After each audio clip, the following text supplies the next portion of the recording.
Welcome to Rob and Tony's Cinematic Adventure. I'm Rob Wilson. And I am Tony the Quano. So, Tony, let's talk about, even though it's a couple weeks late, our final movie that we're including with our Best Picture Oscar winners.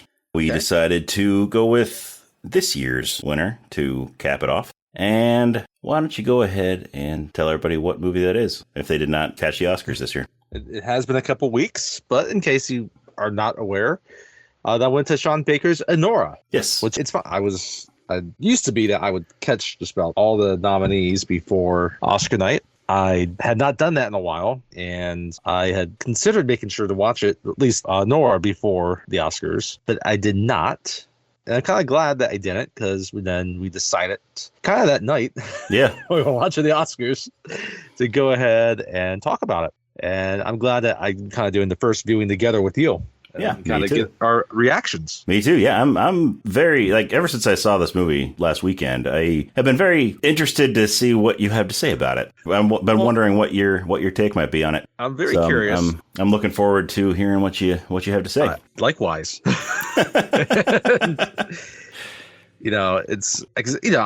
I've talked about this, during the Oscar series, how I used to really follow kind of all the award season, a lot of the festivals, not so much Sundance, but definitely Cannes, which that's where Anora premiered and got a lot of recognition and won a lot of the major awards there, and it carried through and to Best Picture at the Oscars. And I think we were talking about this when we were texting during the show that this is, it's not a movie that would have typically won in the past. No. I mean, it has the drama that they always look for. It has the drama they look for. It's got good acting. Yeah, the acting is amazing in it. Yes. I mean, Mikey Madison, I think she actually deserved that Oscar. She did a very good job in this movie. I would say so. I've seen The Substance. Demi Moore is very good in The Substance. I would probably, if I had a vote for the Oscars, I would have checked off Mikey Madison. The one I've not seen is Fernanda Torres, who I've heard was also amazing in her role. Okay. So that would be the one. And I mean, she's in a lesser seen foreign film. So I could understand there that she did not win. But yeah, Mikey Madison was terrific. I mean, the entire cast. Yeah, the acting all around was great in this movie. Actually, I think the person that stole it from me, and again, we'll get to it because I have a few other thoughts before we dive a lot deeper into this, is Karen Kiragulian as Toros. Yes. He absolutely was the highlight of the movie for me. He was my favorite part of the movie. Yeah. He was fantastic. Yeah, he was great. Vache Tovmasian was also great in it. He's just spending the whole time like this, brought on as this heavy, and then he gets knocked out of commission. One of his first scenes. And he's looking for pain beds and he's puking But it was Yura Borisov as Igor who secured the other acting nomination for this movie for Best Supporting Actor. And it's funny, it's because his first scene he gets a little bit, but then he definitely gets a shine. Mm-hmm. But then throughout most of the rest of the movie, he's quiet in the background. Yeah. It's his facial expressions until the last 15 minutes of the movie. Until he finally gets his chance to talk. He gets to shine again. So we'll get to that. But I had to make a note about this because, obviously the whole setup is that it's very Cinderella-esque, right? Mm-hmm. And it's very much a screwball comedy. I don't think I realized that until closer to award season. And then, I think the other immediate movie parallel was Pretty Woman. Obviously. Yes, obviously. But I was thinking about this. There's one part Cinderella, one part Pretty Woman, one My Big Fat Greek Wedding. Yeah. One part Hangover. Uh-huh. And one part Deuce Bigelow Male Gigolo. That's an interesting combination. Yeah, there's so much going on in this movie, but it works. It does work. I had no real I didn't really look into this movie a whole lot before seeing it. Okay. Before it won. So I had an idea of what I might expect, and it was different than I thought it would be. All right. I was actually somewhat pleasantly surprised with how it turned out. This is most of what I knew about the movie, is that it was about a sex worker, or predominantly she's a erotic dancer that gets some business on the side from the clientele, and that she marries the son of these powerful Russians, right? And then the day of, I was reading a little bit more, I realized that it's also supposed to be the screwball comedy. I don't think I realized that this movie it was also I didn't realize really till I saw it that it was supposed to be somewhat of a screwball comedy.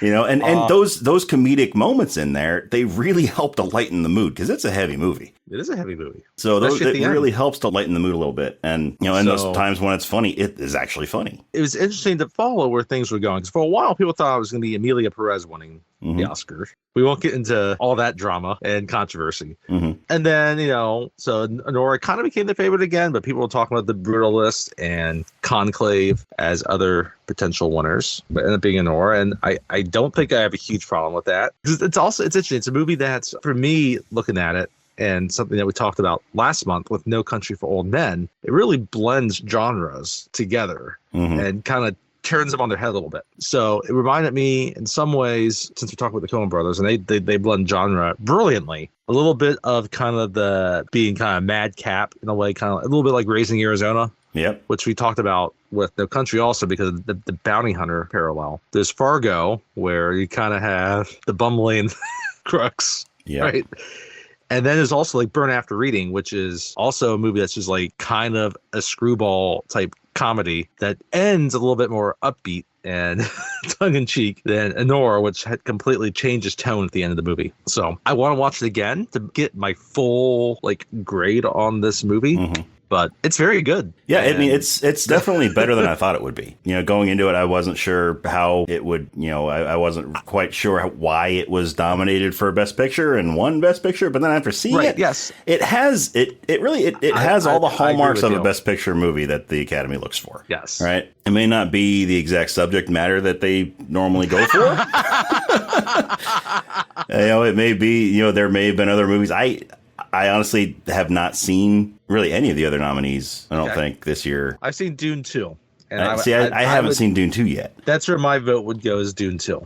Okay. But yeah, I haven't seen Dune 2 yet. So it's on my list of stuff to check out, but got to find the time to watch it. But yeah, so not having seen the other nominees, I can't say, 100% that, I would have picked one of those over Anora. But just looking at what has won in the past, I would say Conclave was probably, from everything I've heard about it, everything I've seen about it, Conclave seems like it was the classic example of a Best Picture, or at least one of the Best Picture shortlisted movies when it used to be just 5. Yeah. That would be right there. Even might not win. It'd be like, it's what you classically kind of think as one that's contending. Yeah, like the first trailer that I ever saw for it when they first started putting trailers out. Then I saw that trailer, I'm like, that one's going to be even nominated for Best Picture. I mean, even like The Brutalist, it's like, it's this epic movie, even though it's kind of from a very indie type director. But yeah, it just has like, an indie movie about the immigrant experience. Of course, that's going to be a potential Oscar type movie, which I still I started watching it. I'll admit I was watching it on a streaming site before they had a really good upload. And so the picture is kind of crappy. And I was like, I can't do this.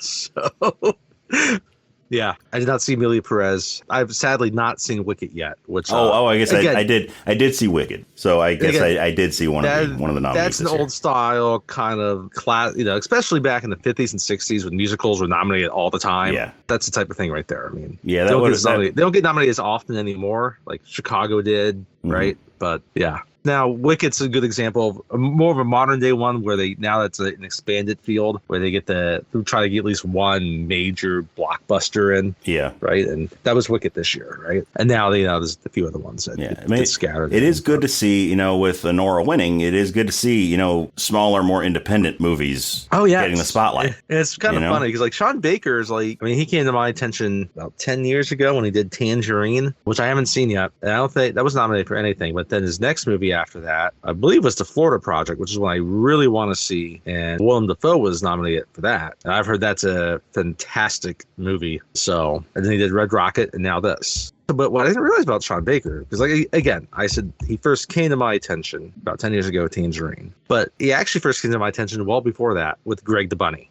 Okay. And yeah, he was was he one of the writers or creators? Yeah, he's one of the creators on Greg the Bunny. Okay. which when you look back at this now, it makes a whole lot more sense. Like I kind of associate it more with like drama, and I knew like he also some of his more political bent when it comes to if he missed the Oscars, you know, he's definitely someone that's in favor of legalization of sex working, right? So I that was my association with him. Okay. So you weren't introduced to him because you were at any of the Russian weddings that he was editing the videos for, huh? No. Okay. Because that's how we got to start. he did a lot of editing of Russian wedding videos. Makes a lot of sense. It does.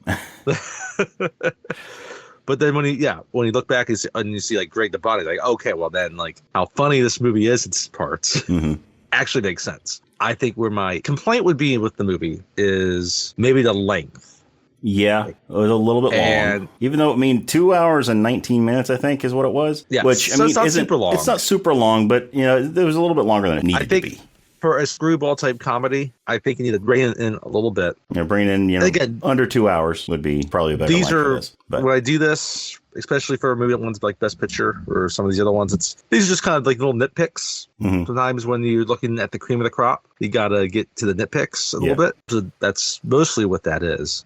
I would think maybe, I feel like I want to get to know, I don't know. It seems like to know the Anora character just a little bit more. Most of it's kind of introduced through Mikey Madison, who's, again, we said was terrific. She was fantastic in this movie. Yeah. But yeah, no, it's overall, I thought it was very good. So yes, I thought it was much better than I thought it would be. Yes, that's what I would say too. I think I went in going in thinking like, you know what, I'm gonna try to find ways to really dislike this, and I did not. Me too. And I think what I came up with, my dislike of this movie, I think it more comes down to the characters. Yes. You know, because it's about, you know, spoiled rich kid, spoiled rich, entitled, you know, just little piece of shit that that, you know, is just the kind of person I can't stand. Yeah. You just want to punch him in the face. Yeah. But I mean, that's the thing. It's the character that I can't stand. It's not the actor playing the character. Right, the actor was fine. I think he did a fantastic job. He was great. You know, because he was able to, Mark Edelstein. Mark Edelstein. Sometimes it's anglicized as Edelstein. Okay. As Ivan. I mean, I could not stand his character. But that just goes to show how well he was acting, you know? Because, like we were saying, the performances in this movie are great all around. I don't know that there is an actor in this movie that does a poor job. No. There might be a few that I would say, okay, but they're very minor characters where, you know, I don't think it's too heavy into that. I don't want to be negative on any particular person. Yeah. At this juncture, it's not the purpose of what. Yeah. There might be a few other things kind of like that would more go into some of the social commentary aspect of it, but I don't necessarily think this is the place to go fully into that. I don't think that's not really what we like to do with our show. No. We kind of like to, you know, just shoot the shit about it. Yeah.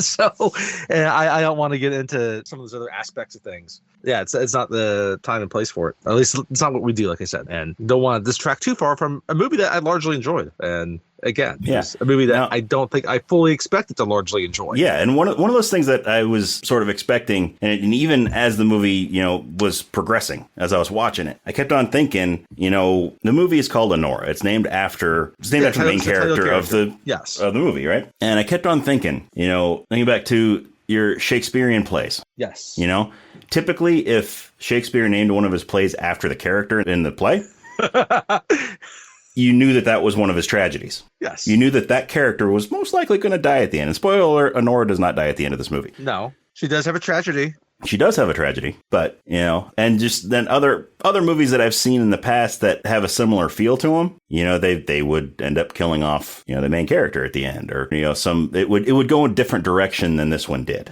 Yes. So I was pleasantly surprised with that, you know, it didn't go that direction. She did not die.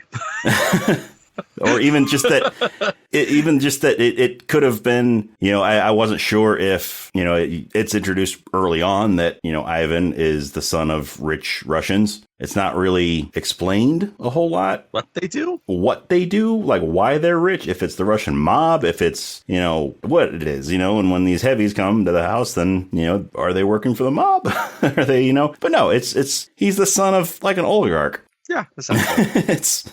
Yeah. Yep. Well, there's a fascinating aspect to this movie. Like, there's some other characters in this movie that you briefly get attention on. We'll get into it because I think it's important when we talk about when they come up in the movie. Well, they're very, very minor. Just can kind of play into just some of the concepts that are kind of going on here, because when it comes down to it, like, she's just essentially an employee of that family. Yeah. And there's other employees of that family too in different situations. There's some maids that pop up that they just as easily could have been like, hey, yeah, I'll do that for you too. Mm-hmm.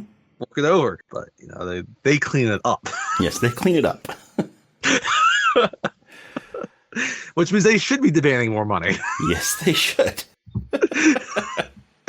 You left your magnums and... Although, I mean, we could get into it later, but do they really have to clean a whole lot up? Because he doesn't seem very good. But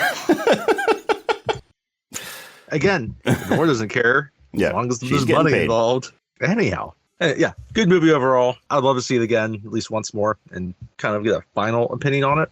Mm-hmm. I'm glad that I watched it. I think I watched it Monday night. Okay. So I've had a few days to kind of sit with it. Unlike some movies you do where, like, that we've seen before. If I watch it the night before, I'm fine. Mm-hmm. But since this is, first watch. Yes. I'd like to give some time for it to percolate a bit. Yeah. Yeah, I saw this one on Saturday. And I'm glad that, like you were saying, I'm glad I saw it more like earlier than tonight. Because, it gave me time to think about it and let it percolate and trying to figure out how this conversation is going to go. Yeah. About it. So... But yeah, I saw it on Saturday at the theater because it was with your mom. No, I didn't see this one with my mom. My dad wasn't there either. It was me and about, I want to say, 8 other people. All right. in the whole theater. But yeah, because I guess they re-released it for a little bit after the Oscars. Right. Yeah. So I was able to see it in the theater, and it's just a different feeling seeing a movie in the theater than it is seeing them at home. So it is. I don't care if it's a small scale type movie. There's a different feel. I don't know. There is. I much prefer seeing them in theaters than I do at home. And they want that to be a TV movie. They would have made a TV movie. Mm-hmm. You'd watch that at home. Yep. And Sean Baker, bless him, he's a huge proponent. I love it. He's a huge proponent of independent filmmaking and the theater experience. Yes. And the independent filmmaking is an easy thing that could go by the wayside because, like, do you need the large, but of course you do. Why not? It doesn't need to be all the Marvel movies. Again, I don't think you need to hold in this tension, that this false dichotomy that's either a Marvel movie or, Anora or whatever it might be, an independent movie. They're all fine. Some are better than others. There's some kind of crappy independent movies. There's some great independent movies. Yeah. There are some now, these comic book movies are quite bad and others are still great. I mean, this is our third independent, at least independent-ish movie that we've done on the podcast that has won Best Picture. Because we did Everything Everywhere All at Once, and then we did Coda. And now we got this one. No Country for Old Men. That was technically, by the independent arm of Paramount, and so. Yeah. And I think we've gotten to the point sometimes where some independent movies feel less independent than others. Once, even Tarantino, technically his movies are still independent, but they get so much financial backing that, Sean Baker, it's going to be that way now probably for a lot of his movies. He'll be independent, but he can kind of do whatever he wants, and he'll get a little bit more bankroll to do whatever he wants. So, as opposed to also his early career, he's shown what he can do with so little. Oh yeah, absolutely. Because the budget for this movie was not much. No, it was not. And it's funny, they filmed on location when they can, and just certain scenes you can tell, they chose specifically. We should also note that along with Mikey Madison in Best Picture, Sean Baker also won Best Director, Best Original Screenplay, and then he won for Best Editor also. He edits all his movies with his wife and his dog, apparently. Which, I get that. I'm sure the dog helps out a lot with that, but... Yeah. Let's see. There was Academy Awards. Let me see. It was nominated for 6, right? And it won 5. The one, that's right. Yeah, supporting actor is the one that lost for Anora Borisov. So I didn't get deep into a lot of the technical stuff, but again, there's not really visual effects in a movie like this. Although Sean Baker did break a record this year. He's the first person to win 4 Oscars in the same ceremony for the same movie. Yeah, I forget who it was. I want to say there was an actor that won producer for a film, or I can't remember. But yeah, first to do that, and kudos to him. I think the one I would probably quibble with is editing, because I think it probably could have been shorter. Mm-hmm. But yeah, again, those are nitpicks. So it's like, overall, it was a good movie. It was, like I said, much better than I thought it would be. But then I didn't really know what to expect going into it. Actually, kind of surprised I didn't get a cinematography nod. I could have seen that. I could have seen that. So I don't have it up who the cinematographer was, but I don't need to get too deep into that right now. But yeah, the one that lost was Gore Borisov. Like I said earlier, I thought actually the highlight in terms of the acting, my favorite performance was Karen Karagulian as Torres. Yes. So, which we'll get to him. Great. I guess we should probably just jump into it. We probably should. So, spoiler alert, we're going to be talking about this entire movie, beginning, middle, and end. So if you have not seen it and you don't want to be spoiled, pause the podcast, go watch the movie, and come back and listen. If you have seen it or you just don't mind being spoiled, then keep on listening. But we are going to be spoiling this entire movie, and that's important to say because it's pretty much a brand new movie. Yeah, so you might not have seen it yet. So there's a good chance that a lot of people might not have seen it yet. But you have been warned, we are going to be spoiling it. All right. So I like how it starts, right? It's interesting how it starts because, it starts with take that, stay close to me. Mm-hmm. Which is like, what I was looking back at this. It came out in 2008. And I think it's appropriate because there was a movie this year about this past year about Robbie Williams. Which, can I say something about that real quick? The Robbie Williams movie, please, where he's a chimp. Better Man. It's called Better Man. It's called Better Man. I've heard great things about the movie. I've heard it's a really good movie. I have not seen it. I've sort of chosen not to see it because I'm sick of the movies where they have a gimmick like that, where it's not just a straight up biopic of the person. Like we had the Pharrell Williams one where it was completely a Lego movie. Then we have Better Man where he's a chimp. If you're going to make a biopic, just make a biopic. Right. And it's off-putting because at least it's funny because it bombed internationally. Didn't just bomb in America. Because most people, if you ask the average person in the U.S. who Robbie Williams is, they're like, who? Mm-hmm. Like, oh, the lead, he was, take that. Like, who? No, we know Oasis. Yeah. We know Coldplay. Yeah. We don't know Take That. Yeah. And then, cause when I first saw the trailer for it, I was looking at it, I was like, this is weird. Yeah. And then wait, I hear it's supposed to be a biopic. I'm like, wait, but it's a monkey singing. I don't get what's happening. And what's even more, it's his parents are humans. Right. It does not explain why he's the only anthropomorphic monkey in this entire movie. I'd be okay with it a little bit if we could go into that a bit. But anyway, I hear it's great. Maybe it is. But I'm just tired of the whole biopics needing a gimmick nowadays.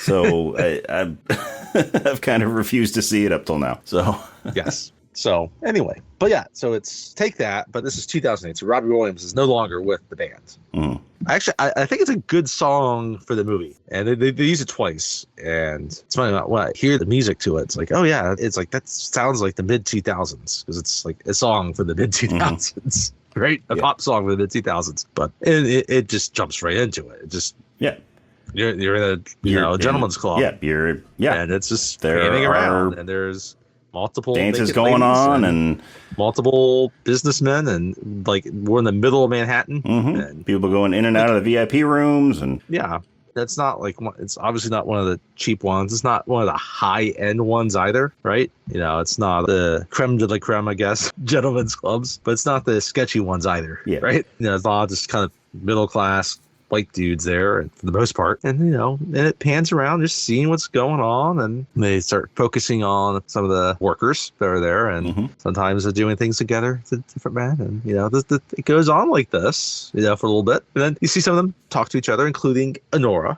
Yeah, they're in the little dressing room area, and they're talking to each other, and they're talking about the different customers, and some of the customers are kind of the regulars, right? Mm-hmm. By the way, Mikey Madison, we mentioned her since we're talking about the movie now. We did do Once Upon a Time in Hollywood. Yes, she was in that. She was in that. She was the one. She was the one that Leonardo DiCaprio hit with the flamethrower.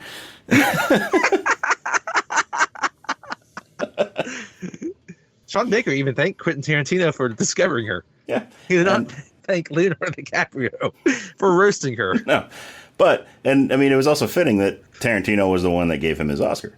It was. Gave him one of his Oscars. I thought that was strange. Tarantino has not won Best Director yet. It's like, hey, you get to present this thing that we have fucked you over on. Yeah, that was not right. But I think if there was, you get to hold it until you give it to somebody else. But I mean, it was nice that he was the one to give it to him just because of their connection there. But absolutely. But yes, you're absolutely right. Tarantino has not yet won Best Director, even though he has had some fantastic movies. Yeah. Anyway, hopefully, he says he's doing one more, and hopefully he wins it for that. Mm-hmm. If he doesn't win it for that, hopefully he does another one after that. Yeah. But he's deliberate about what he does, and, mad respect. Yeah. Anyway. So then they're talking, and then this other one that's a bit more unfriendly. Her name is Diamond. Yeah, Diamond. Is upset that Anora has danced with one of her regulars. That Anora took one of her... Lindsay Normington. Was it one of her regulars or was it her boyfriend? That's a good question. She says it was her boyfriend. Oh, she did. That's right. She's mad because Anora took Diamond's boyfriend to the VIP room and gave him a private dance. That's right. That's what it was. So, I get it, but I'm sorry. Like, I don't know what you're expecting when you're such a situation. An exotic dancer and, a client comes to you, I'm looking at the screenplay right now. Deadline.com had it from a few weeks ago. And some of the characters are just, they're given ages, right? So you have, most of the men that were here, they're just called dude, right? Mm-hmm. She gives a topless lap dance to a dude, 40, in a different private room, right? Night later, she gives a more performative type lap dance to another dude, 58, in a different private room. So it's definitely telling you what age these dudes are, right? And they're just dudes. Oh, yeah. And so, but Annie's friend that works here that she is friendly with is Lulu. And basically what she does here is she's just telling you, oh, yeah, that's essentially, like a guy that wants two of them. Lulu is played by Luna Sofia Miranda. And I don't know if they've established a name for her yet in the movie, but where they work is just called Headquarters. Yeah. So they play the movie. She's like, oh, we got to go to headquarters. Yeah. So eventually, though, they're going through the night. The boss comes up and tells them, like, oh, there's this young guy. Yeah, we've got a high roller that speaks Russian. Yeah, he's a high roller. He's a high roller. Yes. He wants someone that speaks Russian. And the only one that they have on staff there, that at least that night, that speaks Russian is Annie. Yep. She goes by Annie. Yeah, she goes by Anora goes by Annie. A-N-I. Yes. Not like Little Orphan Annie. Just A-N-I. A-N-I like Anakin. There you go. Like Anakin Skywalker. Does the sand get everywhere? And I did not expect us to make a Star Wars reference in this movie. And we've done Star Wars. We have not done the prequels, though. Maybe we need to go ahead. Maybe. And do the prequels just because we referenced it in Anora. I don't know. I don't know. Maybe not. So. But anyway, so Annie agrees to go out to this high roller that wants someone that speaks Russian. And so, yeah, she goes out there and she's putting her little pitch out there to go to the VIP room. And right. And at first she's like, I can understand it, but I don't speak it. And then it's not like he pushes a bit. It's like, okay, I don't prefer to speak it. She doesn't want to. You never really get fully into all of that. Yeah, because Ivan, the guy that's there, he, as you said earlier, speaks some English. And yeah, then that's the thing. Like, so from what I understand, Mark Edelstein learned English for this movie. Oh, you could, yeah. And Mikey Madison learned Russian for this movie. So they're kind of playing how they actually are. Yes. They learn just enough to get by. So that really works in their favor. That's the funny thing. You look at Mikey Madison, right? Like, there's no way that she really is like Russian. Yeah. Like, and I think she's like her grandmother spoke Russian or something like that. Something like that. She kind of learned it that way. But Mark Edelstein, like, no, he's like legitimately like Russian, which is, it's funny, like, given kind of what we were speaking about last week with Crimson Tide. And there's, obviously Russia has been in the news a lot the last couple of years, 3 years. And yeah, there's a lot of Eastern Europeans and Russians in this movie. Mm-hmm. Yeah. And yeah, I don't know where Russian final. Yeah, I mean, he was living in Russia prior to 2020 and even 2023. So I'm glad to see that he didn't let like international attention because I have no idea what Edelstein's, where he falls on things, but I'm glad they got Russians. Yeah. In a way. Yeah. It adds to realism in the movie. It really does. And one of the things I like about the movie, which we didn't talk about before, is now that we're kind of getting into this, is that like half of this movie is spoken in Russian. Yeah, it really is. And, I was kind of surprised at how much Russian there was in this, like how much of the Russian language was in this movie. I don't necessarily, care usually in movies where like there's a character that's obviously not English or American or an English speaker, right? But they speak English regardless, right? Yeah. It's like that. Was it Hunt for October? There's a brilliant scene where like most of the start of the movie, like a lot of Germans like speak German and a Russian, and then they Hunt for October. They switch it. It's kind of a brilliant way. That's Hunt for October. Yeah. Wow, getting back to submarine movies again. Yeah. Anyway. But no, this is like so much of it is actually in Russian. So, and then she tries to get him to speak a little bit of English. And he he says that, oh, no, your Russian's not terrible. And that's what she says. It's her grandmother that never learned English. Yeah. And then he's trying to find, I like it. He's trying to find the right words to kind of speak about like why he's there. It's not just like vacation, right? And so he's talking and he says he's terrible in English. And she says, no, and he tells him, you're not that bad. Mm-hmm. So they go on the talk, and then, he buys them a bottle to drink together and goes to VIP. And things progress as they do in the VIP room. And then eventually, he wants things to be beyond just headquarters. And so he offers her to come back to his place. He asked if she does that, if she works as sort of an escort also, in addition to a dancer. And, she names her price and agrees to it. Then he gives her time when they come to his place and where to go. And that's what this is like the next scene here is like one of the few times he gets to see like a kind of personal life, right? She's now hair's down, makeup's off. She's just riding the train back to like Brooklyn. And, she's sharing this small, probably like a 2-bedroom house. Yeah. With her sister. Some roommates. It's her sister though, isn't it? Sister, Yeah. And you can tell like they're not on the best of terms and they don't speak a whole lot, but they share this house together. And I guess her sister has a boyfriend or husband. So we kind of get that small glimpse into the life, and we'll see the house 2 other times in the movie. Yeah. But then fast forward, so she goes over to the house and it's like this huge mansion that's in New York. Giant mansion. It's like towards like Coney Island, right? So we can kind of get the space and maybe do a larger house. Which is actually the house they filmed in. It's the house of a Russian family. Yes. So they actually were able to use their house for filming. So she goes up and like there's a gate and a guard. And like Annie's like kind of impressed and like overwhelmed. Like I don't think she was expecting to be quite like that. Yeah. Probably thinking some really large brownstone or some like penthouse type apartment, right? But no, this is it's this massive waterfront mansion that's in New York. And so the guard lets her in, she gets to that and she gets to the main door and there's, he's Ivan and she's looking at this big house and like we can kind of look it out to the south of like Long Island in Brooklyn, like over the water. This huge fireplace. It's this really massive house and she's just impressed by it. And Ivan's like, let's go to my room. He takes her coat, puts it in the closet and takes her up to his room. And then like it's this nice room and, it's this nice bed and there's this, TV comes up from the floor and goes up and... I mean, for the most part, they get straight to business. Mm-hmm. Like, this is what I want to know about this because, like, she starts doing what she's supposed to do, and he's ready to, he drops his and he like somersaults. Yeah, somersaults.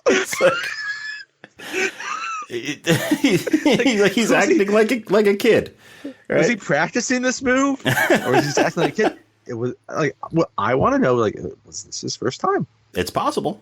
Because then, she gets off and she has the things like, do you want me to put it on? Like, do you want to put it on? Do you want me to put it on? Yeah. And, the next 10 to 15 minutes of the movie is mostly them just doing, that's sex. Or some drugs. From him. Yeah, there's drug use. Mm-hmm. And then eventually he invites her to was it New Year's Eve party? Yeah, they watch the ball drop. Yeah, so it's right. Yeah, so he invites her to his New Year's Eve party. There's a DJ and full form. And she's like, massive party. And she's like, can I bring a friend? And he's like, no, guys. She's like, no, I have a girlfriend that I want to bring. He's like, okay, you can bring her. Right. And it's more the same. It's a massive, loud party of DJ. There's drugs. There's sex. All right. So then he starts to show her some of his other friends that are in the area that are Russian. There's a particular couple that work at like a candy shop. Yeah. Where the 2 of them just work there and do drugs. Yeah, Tom and Crystal. And they're kind of not nice to the proprietor. No, they're not. He knows more about what's going on than they think he does. Yeah. So that's the thing. Like their boss, it's never quite clear, because they talk about how he's like deaf and all this. Like he's an older guy, and his they're going on that his hearing is going out, and he can't hear what they're doing anyway or what they're saying, but he lets on that he knows more than they think he does. Yes, he's at the point where he's just too old to deal with it. So he's just like, you know what, screw it. So yeah, so you spend a lot of time with them, and they're kind of in the. Although he introduced her to them. Wasn't that after he hired her to be his girlfriend for the week? I'm trying to think because he does that. Or did she meet them first? I think she meets him first. So yeah, because he introduces her to them at the party because they're at the New Year's party. Yes, they're at the New Year's party. Yes. And then, because it was after New Year's, because the New Year's party, he asked her to stay the night, and she's like, I have holiday rates. And that's right. He's okay with that. Then the next day is when they're sitting in bed, and he's like, how much would it cost for you to be my girlfriend for the week? And he's like, $5,000? And she's like, I wouldn't do it for less than 15. And she's like, deal. And then he's like, if I were you, I would have done it for. Yeah. He's like, if I were you, I wouldn't have done it for any less than 30. So is that a compliment or is it? I don't know. I don't know. But you see them do a variety of things around there. Because it wasn't. It's funny because that's when they start actually like hanging out together. Is after she becomes his boyfriend or his girlfriend for the week.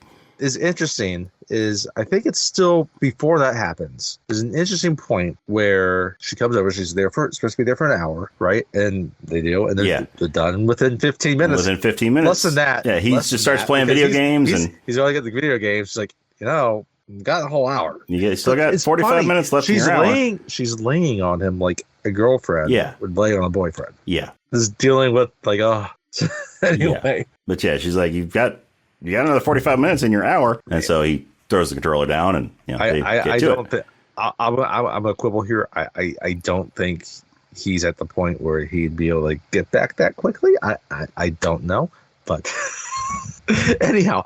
So, but you get the point for the week, and then it becomes more than just a week. It becomes like, well, I'm going to go to Vegas. They're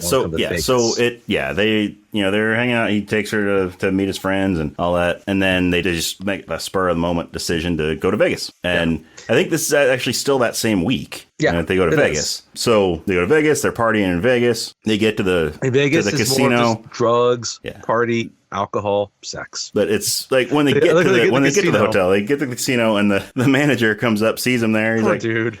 He's like, oh, Ivan, I'm glad to see you. I didn't realize that you were coming here today. So we had some people in your room, but don't worry, they're gone. We're just we got them out of there. We're just cleaning it up. We're just waiting for the changing the sheets, doing all that. And Ivan just loses it on him. Right, he just starts yelling at him, and then throwing the guy like he's scared. And then Ivan just stops and starts laughing and tells him he's just joking. And he's like, oh, we can wait. And then you just see that relief on the manager's face, as Ivan walks off with Annie and his friends to go and gamble. You see that this manager, he's acting like he just dodged a bullet. Yeah. Which, again, is part of what made me think that maybe Ivan's parents were Russian mob. Yeah, we don't know. That they weren't just an aristocratic family. I forgot the small scene of this. There's a couple of the scenes that I kind of forgot. It's like, it's not fully established yet, right? They established parts of it because, like, she does ask him, what does he do before this? And it's like, oh, what do you think I do? Yeah. Right? And he jokes about being like arms dealer, gun dealer. What her dad is, a drug dealer or an arms dealer, right? Yeah. Then he says his dad's name. She's like, I've never heard of him. Just Google my dad's name. That's when you know your dad's like super famous. Like, Google his name. Yeah. And that same conversation, right? I'm glad you brought that up, because another point that I wanted to make here is that she asks him how old he is. Yes. And he kind of hesitates before saying that he's 21. Mm-hmm. Now, this little conversation here, and then she reveals that she's 23. But this little conversation here, his hesitation, it really gives the impression that he's lying about his age, that he's not really 21, which made me think maybe later in the movie it would be revealed that he's like 17. Yeah. And she gets in a lot of trouble. Yeah. Hey, she can blame the bouncer. Yeah. At headquarters. But, I mean, it's never revealed if he's lying or not about his age, but enough stuff goes on in the movie that's implied that, he's telling the truth. I wouldn't be surprised if maybe he's slightly, I don't know. Anyway. Because, I mean, when they're in Vegas, there are several points in the movie where he would have to show an ID. Actually, you know what? No, he would have to be at least 18, because the later in the movie, when they get It wouldn't matter what state it was in. Yeah. You still have to be of age. It would be invalidated. Yeah. Because every state would have to be the same age. Yes. I don't think any state's under 18. Yeah, I don't think so. Unless it's like a 17, 18 type of situation. Yeah. But yeah. So that just good point. As soon as he hesitated telling his age, then I started thinking, is this going to happen? Like, is there going to be something later in the movie that he's actually underage and she's going to get in a lot of shit? We did forget to mention too, is like after he asked her that, like she goes to work, it's like, I need a week off. Yeah.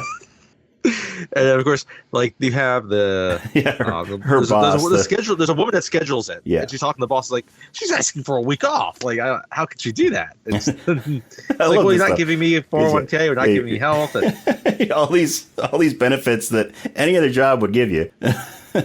She's like, until you start giving me all that, I get to decide when I work. It's like, well, that's not happening. But like, of course, like she's getting $15,000 for that week. So she can bust it out. Anyway, so yeah, we're back in Vegas, and yeah, it's mostly done just gambling, drinking, doing drugs, and having sex. Mm-hmm. And they're being wild, and finally one night, like they're laying there in bed after doing it. After doing the deed, and they're kind of joking around a little bit about and it's funny, like, again, this is the conversation they have now is not like a conversation you would normally have between a escort. Yeah, I mean they're talking about a little more serious things, and they're kind of half joking about getting more serious. And Ivan proposes to her. He asks her to marry him, and she doesn't think he's serious at first, and then he assures her that he is, that he's in love with her, and she accepts his proposal. Yeah, like they go back and forth, and finally she first she just she thinks he's kind of messing with it, but she needs to know that he's serious, so they gotta get a ring. Yeah, they gotta get a ring, at least 3 carats. She's like, 3 carats or nothing, and he's like 4. And then they go to a classic chapel that's in Vegas. Yeah, they go to a little chapel in Vegas. Ed Helms does with Heather Graham and The Hangover. Listen to her Hangover. By the way, you should see The Hangover. You should watch her Hangover. You should listen to her Hangover episode. Or you could actually, just watch her little feed on YouTube. Mm-hmm. If you prefer that. It's a fun episode. Highly recommend it. Yeah. So they get married, and then he cuts to them being on the strip, and Ivan's like ecstatic. Yeah, like he's yelling out like, "This is my wife! This is my wife! I love my wife!" But yeah, because the whole thing with he was gonna have to go back to Russia because his parents were upset with him, and so they were gonna come and get him and take him back to Russia. And he figured, if I get married, I'm an American, I get a green card, I don't have to go back to Russia. And me not saying that that's the best reason to get married. And not saying that that's like the full reason why he wanted to marry Annie. Right. But and again, for her, like, is it because she kind of likes him, or just because she just realizes that she will be set? Yes, I mean that's the thing too, because you see her, she clearly has feelings for him. They've gotten to know each other. I think there's some feelings, but I think she's more like, I will be set. Yeah, I'll be set for life. And, that's the whole Cinderella story that you were talking about earlier. And I think later in the movie, we'll get to it. I think she realizes that anyway, we'll get to that. So, yeah. So they're on the strip, like you said, he's ecstatic or whatever. And they get back to New York, and they get the usual, they're newlywed, screwing like bunnies. And and she quits her job at headquarters. And obviously, most of them are really happy for her, except Diamond. Diamond's still nasty. Diamond's jealous. Yep. And Diamond's like, this is not going to last 2 weeks. Right? Mm-hmm. You're kind of like, shut up, Diamond. And also Diamond's probably right. Yeah. Anyway, then we see her back at her house with her sister, and she moves out, moves in. Right. You see all that. Then we get this guy. We don't know who he is yet.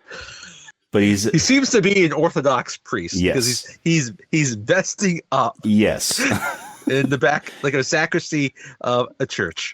Yeah. And he gets a phone call, and he starts speaking in Russian. And okay, so he's like an Orthodox priest. Mm-hmm. And then, and it seems like he does not like the phone call that he's getting. No, so he calls some other people couple of guys. He calls Garnick and Igor, two of the people that work for him, to go and check on Ivan, or Vanya, as they call him. Part of the conversation that we get part of the conversation, right? Before he talks with them, it's like, you hear his side of the conversation, right? It's like, that's impossible. That's just rumors, right? There's no way this is possible. Like, yeah. It's like, no. It's like no. It's like, there's no disrespect, but like, I saw him on New Year's Eve and he wasn't married. Right? Yeah. It's like I'll tell you what, I'm not there right now. I'm headed there. I'm gonna let you know as soon as possible. No more than 30 minutes. That's what he calls Garnick and Igor. Yeah, so he sends them to check on Ivan and confirm whether or not he got married. And like they're talking, and like they don't know, and like, so obviously something like this has reached like the Russian tabloids apparently. Yeah. That the son of this oligarch has married a stripper. Yeah, has married an escort.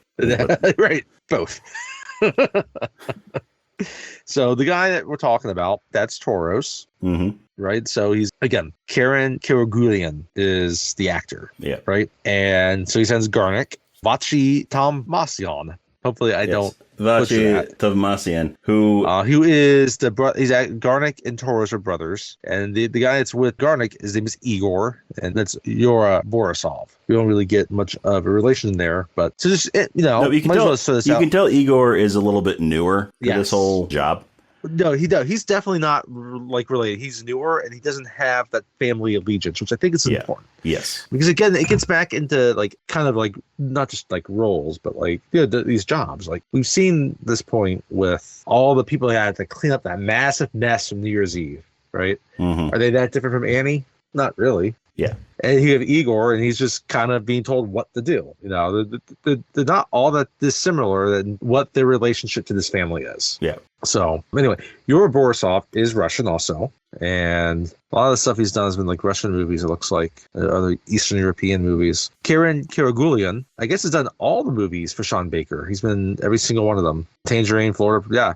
That's basically most of the movies he's done. I don't know if he's done anything else but movies for Sean Baker. So Vachi, but he is technically Armenian. So he was born in Armenia when it was part of the Soviet Union. Mm-hmm. It's its own country now, right?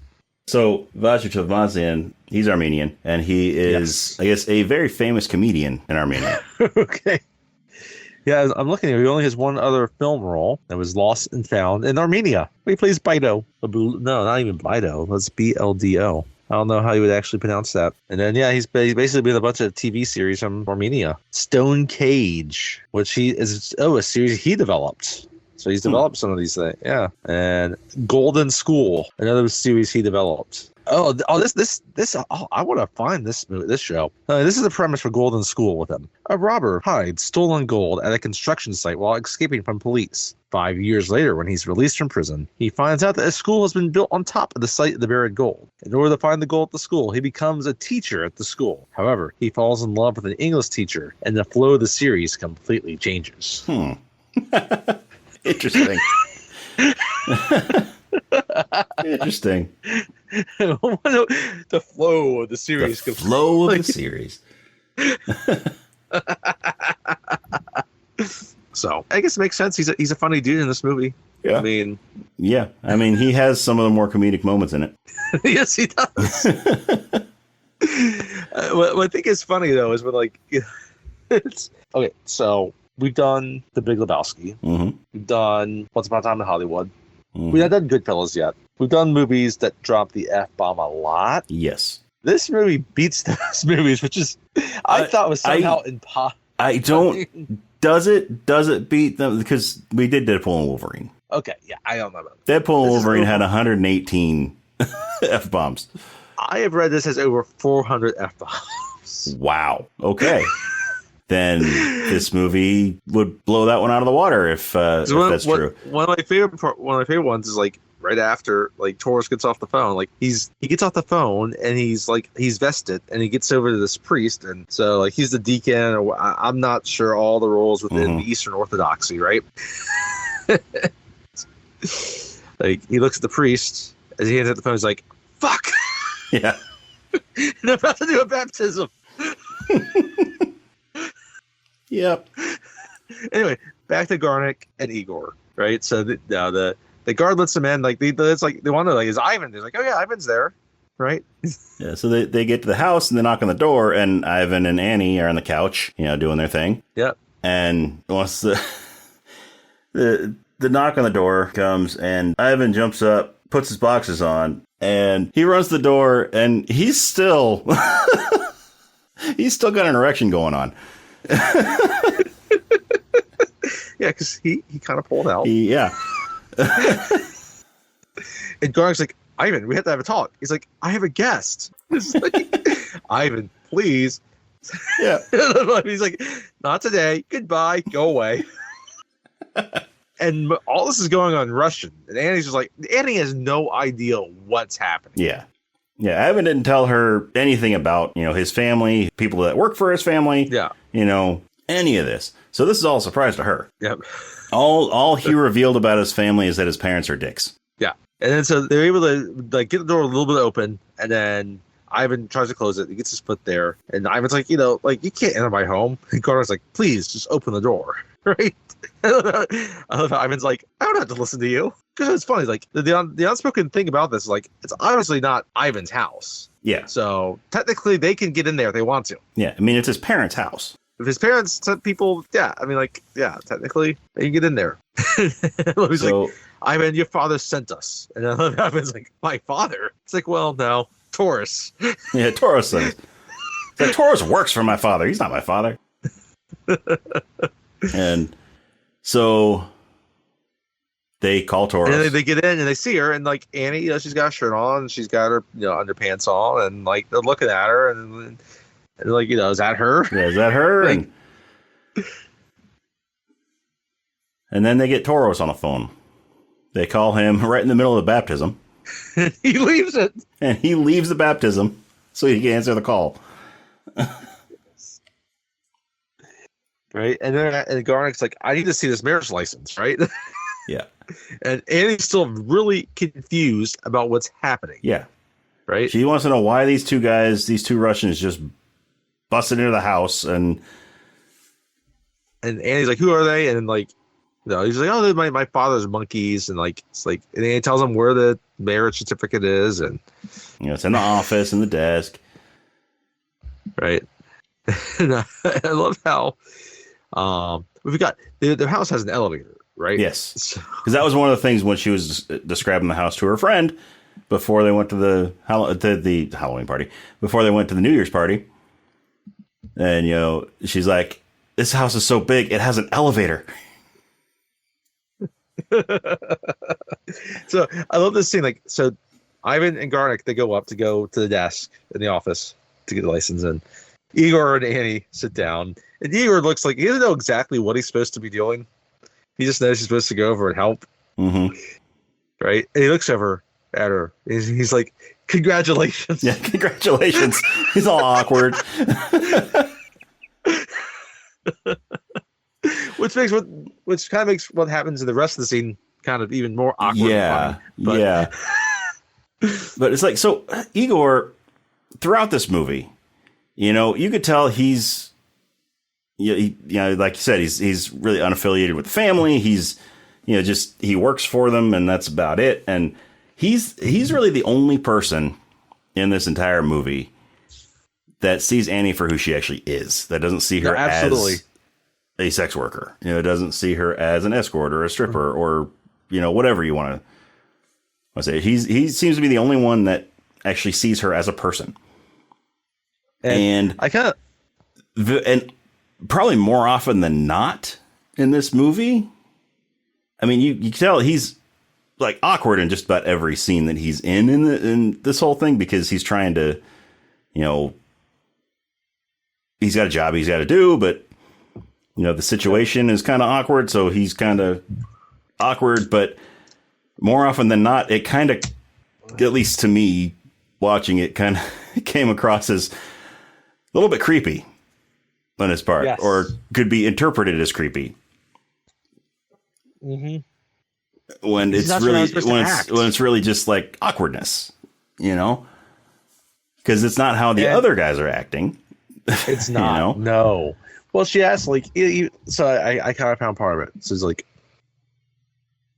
she asked him, like, oh, what's this too? Like, oh, what's going on? He's like, I don't know. It's like, well, what are you doing here? That's what I'm asking. It's like, I really don't know. I really don't know. And he says, I'm Igor. It's like, I'm Annie. I'm Ivan's wife. He's like, congratulations. Right. And she's still frustrated, and they look at it, and Garnick takes gets out his phone. He takes a photo of the certificate to send to Toros to send to Ivan's dad, right? And then it cuts back to the wedding. And then the baby's going to get baptized. He gets the phone beeps. He gets out of the pocket. And he just screams, "No!" No, and then he just leaves. He leaves right in the middle of baptism.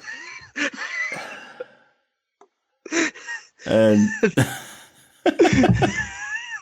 he's in his car. He's in his giant, like, I guess is it an Escalade? I think it's an Escalade. Yeah.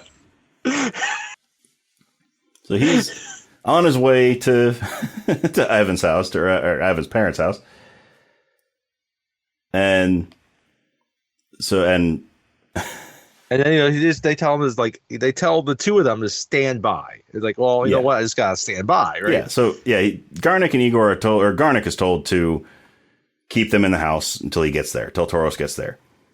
And here, before they even went in to the house, first off, Garnick pulled Igor aside and he said, "Don't lay a hand on Ivan. Let me deal with Ivan. Don't touch him." Right. So this whole time Ivan's in there, he's not going anywhere near Ivan. Mm-hmm. So Garnick is the one that's handling Ivan. And so that leaves Igor with Annie. And so once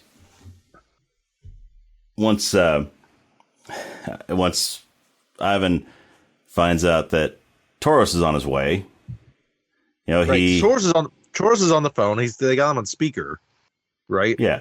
And he says like, no, oh yeah, and he doesn't realize he's on speaker. Toros doesn't realize he's on speaker. He's like, put me on speaker because I want the hooker to hear me as well. Yeah. And Annie, then that's when she has to speak. I was like, I am not a hooker. Yeah. And so she starts arguing with them. Oh no, this is such a kid response. She's not a hooker. She's an erotic dancer. Yeah. Yeah. Yeah. Right. Like Toros is just I don't check in on you for 2 weeks, and he called it. And he's like, you married a whore. Right. And then Annie, she's screaming back. Everyone's screaming on the phone now. She takes great offense to that. And he's like, and that's when Toros says, like, you did it this time. Your parents are on their way. Mm-hmm. Ivan's just like, what? Toros is like, yes, like a schoolboy. You're being picked up by your parents because you're naughty. So you're naughty. So Ivan throws a hoodie on and runs for the door. Just leaves Annie in the middle of the living room in her underwear. Yeah. In a t-shirt and underwear. And, he guns it for the door. And he manages to make it out of the door. And he's, runs away. Yeah. So Granick goes after him and leaves Ivan here. He's like, tells Ivan, don't let her go anywhere. Igor. Yeah, sorry, Igor. Yeah, tells Igor, don't let her leave. And then Igor's kind of like, please sit down. He's like, please sit down. And she's yelling at him. And... Which I get it. Like, these strange people come into the house. Mm-hmm. There's all this screaming. Igor's screaming. No, Ivan's screaming. And then Ivan runs out of the house. Like, I get the inclination to want to run with him. Yeah. And so Granick's chasing Ivan down the street. Igor is inside. He, is trying to calm down Annie, trying to keep her where she is. So he kind of just grabs her, just puts her in a like a bear hug. Right, because she's not just trying to run away. She's like trying to fight him. she's almost out of like control. Yeah. She's kind of She's lost, flailing kind of, and she's trying. She's screaming, and so he grabs her, point, puts her in like a bear hug, and she bites down on his neck, like bites hard. Like we find out later, like his kind of like point of view is really like, like, oh, you seemed out of control. I was just trying to like keep you like safe so you didn't hurt yourself. So like Baker does a really good job with the movie. Just kind of his style is very much, it's detached. So you're just kind of viewing from like kind of afar. So like you're not getting too much of the perspective, a whole lot of the different characters. There's a few times where you kind of really get in when they emote a lot. Particularly like when Ivan's screaming on the strip, and then with Annie at the end of the movie. But there's not a whole lot that gets into their heads. He just kind of sits back and lets the scene unfold. Yeah. So yeah, he's restrained Annie on the couch, and what Garnick was going out. Remember, we said this is like it's January. It's a few weeks after New Year's. He slips on a patch of ice. Yes, he slips on a patch of ice and falls.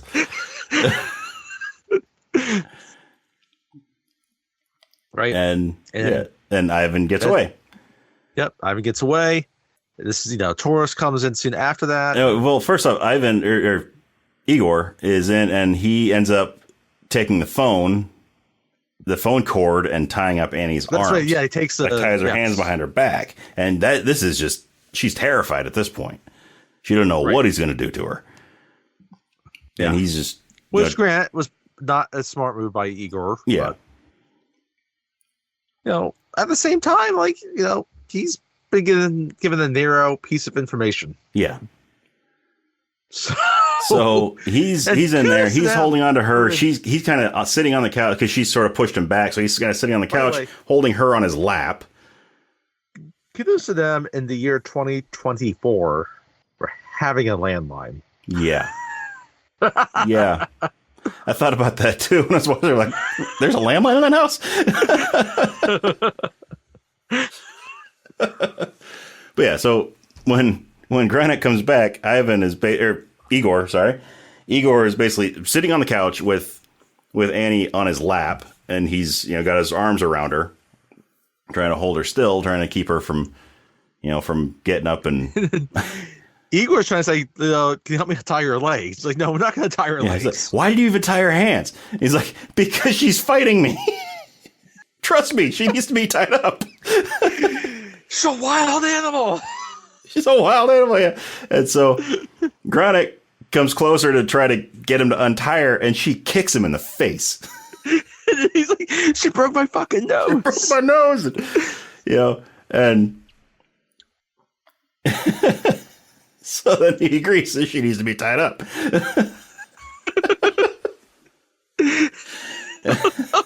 He's trying to go. He goes to the kitchen. There's no ice. They don't have ice.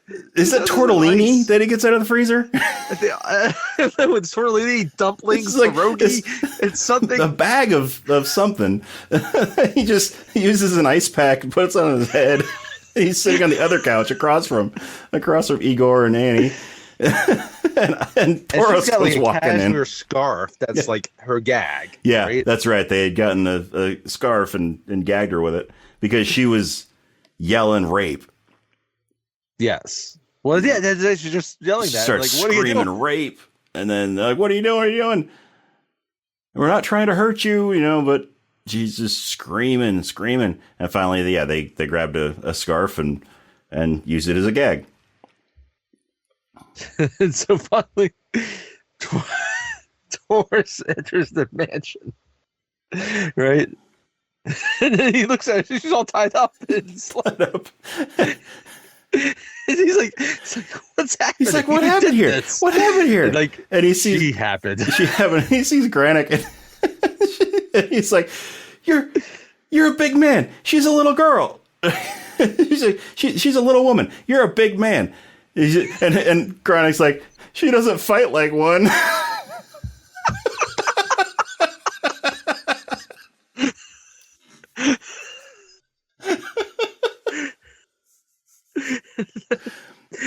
finally, Tor's like, what happened to Ivan? He ran away. Ran away? Yes, on foot. Yes, he ran away.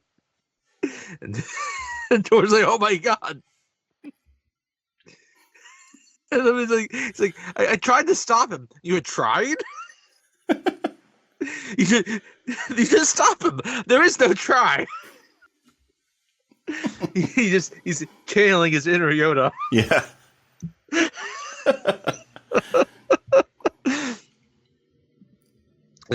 And so he's going to agree to kind of like actually like untie at least the gag on Annie, as long as she promises not to scream. Right. So, she agrees not to scream, and he takes the gag off her.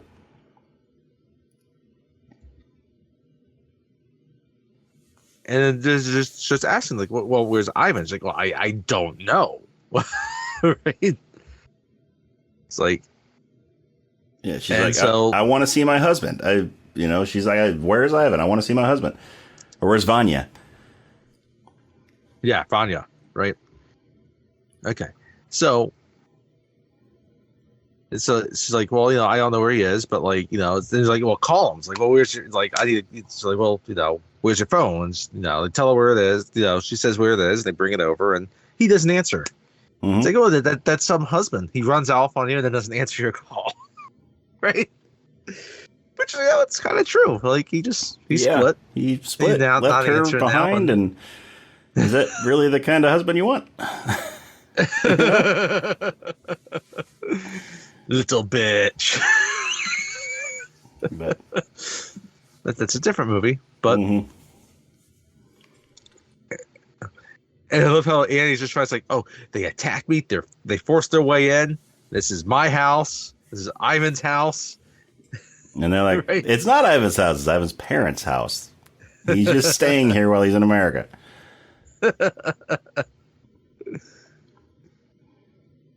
Yeah, I love it. And then Torch just looks at him. It's like, he took you for a ride. Like, this is classic Ivan. He's like, that little bastard. It's like, I've been dealing with this shit since he was 6 years old. So he's like, so this is what we're gonna do. We're gonna go find Ivan. You're gonna get an annulment, and well, look at this. This is a green card marriage, so you're owed a green card fee. So once you get your annulment, then we'll give you $10,000, and send you on your way. Yep. So and, finally, she it does a while to not want to go along with it because she's convinced that they're in love and they're married and she doesn't want to just leave her husband like that. She shows her, she's like, he bought me this 4-carat ring, and then Taurus, it's like, give me that. Yep. It's like, no, give me that. That's not yours. He bought that with his parents' money. The Zakharovs, right? Which is like, yeah, no, that's his parents' money. So, and so I think that's when she starts yelling like rape again. So like they try to cover her mouth again, and she like Igor's like, she's a biter. Yeah, she's a biter. He wanted to show you the gagger. And then Taurus, this is where it's kind of funny. It's like, we need a gagger because the guard might hear her. They haven't bribed the guard enough.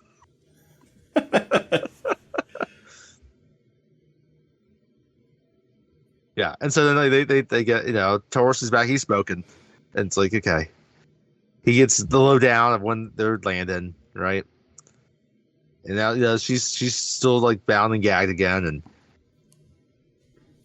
I love how Igor just starts talking to her. He's like, I'm sorry, I had no choice to do that. Yeah. But you gave me no choice. And she's not having any of it. And then she's like, just do what they say. It'll be much easier. And so they get back in. It's like, so Taurus is like, I like, okay, yeah, you thinking that he betrayed you. I know how you feel because he's betrayed me too. Gordon's like, me too. Yeah. They're like, let's go find him, and she's like, let me put some pants on first. Yeah. Because she's still there, t-shirt and underwear. Yeah. So they untie her, right? And she changes, and then they exit the house, right? They all get in Toro's car. And then Taurus is looking at the pad. He's like, "Oh, Anora, Miakova." So it's Annie. He's like, "It's Anora," and I know, but I go by Annie, right? Mm-hmm. This is when you really start seeing Igor taking it all in. Yeah. Right. So,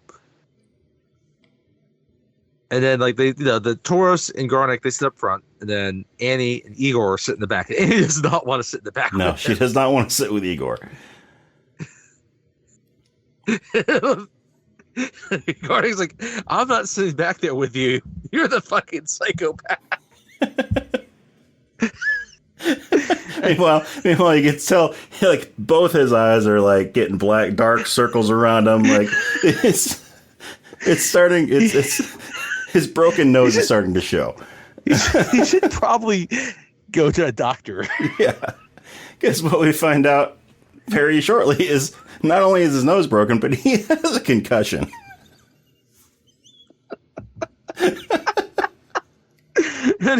So they're leaving. I feel so bad for these cleaning ladies show up. But that's Taurus is like, there's a big mess. There's a big mess. Here's some extra money. He gives him $100. No questions asked. He gives him $100. It's like, there's a bigger mess than usual. And this gets back to the point though, they're just regular workers. Mm-hmm. They could have chosen Annie's route, and maybe not. I don't know. Anyway, so they show back up. So they're driving around and they park. They park, right, and they're like, "We can't park here," and they're like, "No, we're gonna park here," right? And they go to the candy shop. Where Ivan's Anton, friends work. I'm sorry, Tom and Crystal work, right? It's Anton Bitter and Ivy Walk. Mm-hmm. Play the two. And Annie wants to know, have you talked with them? Like, no, we haven't. You know where he is? Like, no, we don't know where Ivan is or Vanya is. No, can we use your phone? And neither of them wants to give up their phone. Neither of them wants to let them use their phone to call to try to get a hold of Ivan. So Igor, he has a baseball bat, starts smashing up the display. Yeah. Right. And so they let them use the phone. And Ivan doesn't answer. So, and as they leave, he smashes one thing off the counter at the end. And then the poor owner. And the poor owner comes in and he's like, "What happened?"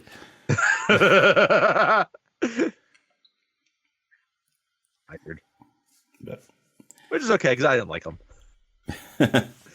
So they start going around Coney Island and these different restaurants and clubs, and Toros just has a picture of him on his phone. He's just because they were trying to, because nobody had a picture of him, and so they're like, "Check Instagram."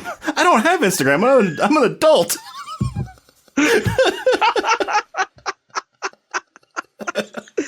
Well, that's the funny thing. You don't bring a phone. You don't have a phone in your wallet anymore. You gotta have it on the phone, mm-hmm. right? Yeah. So they're able to log on to Instagram and get to his picture pulled up. They all have. They probably all have Facebook, but they're not friends with him, obviously, because they're adults. Yeah. So they're going around to these different clubs and restaurants and stuff, and just asking around, seeing if anybody's seen him. And no one does. And nobody. Right? Yeah. I like it. I kind of like, so it's getting late now, right? And they're getting cold as they're walking back. So it's dusk.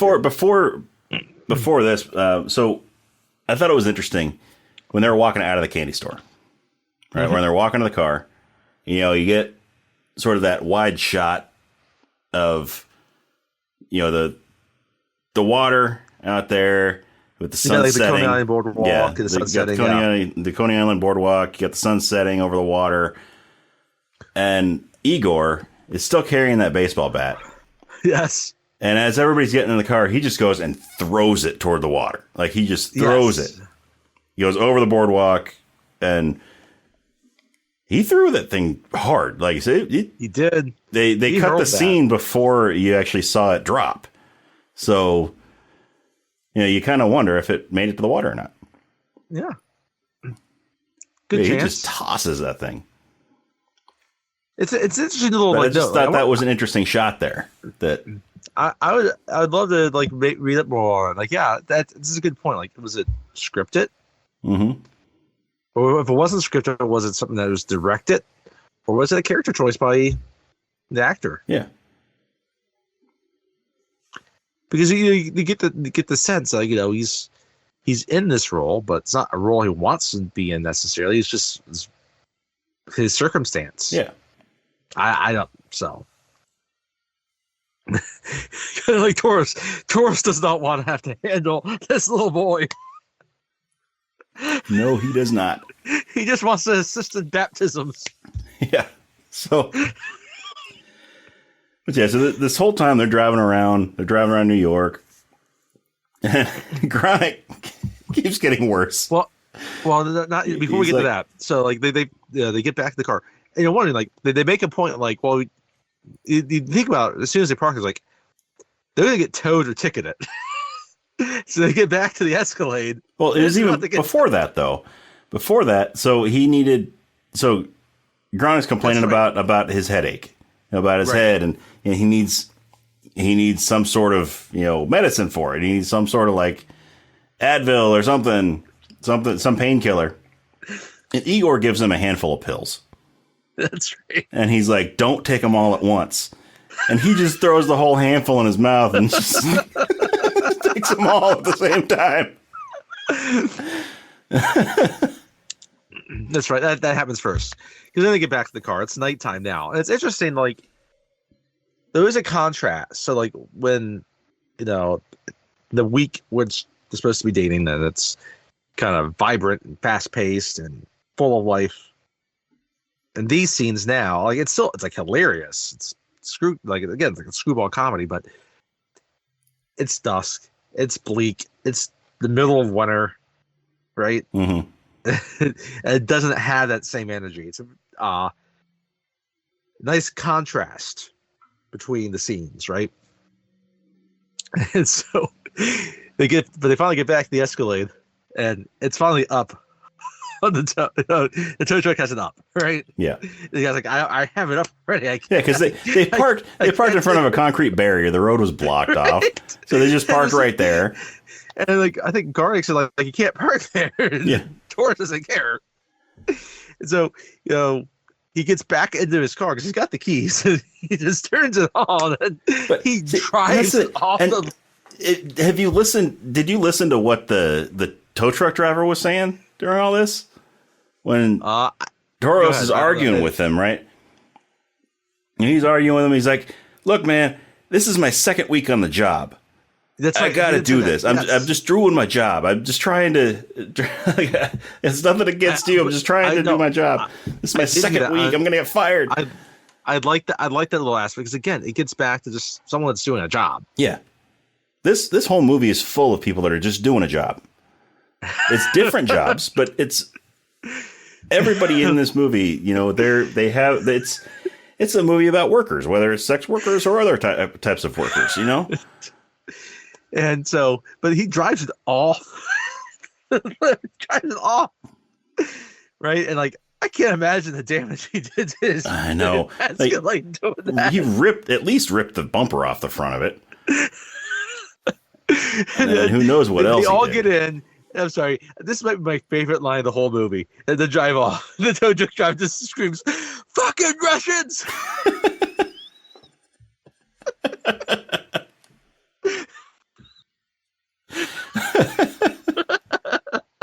Kind of reminds me of A Christmas Story when the dogs break in, like bust in the house and take the turkey, and the dad runs out. He's like, "Sons of bitches, bumpuses!"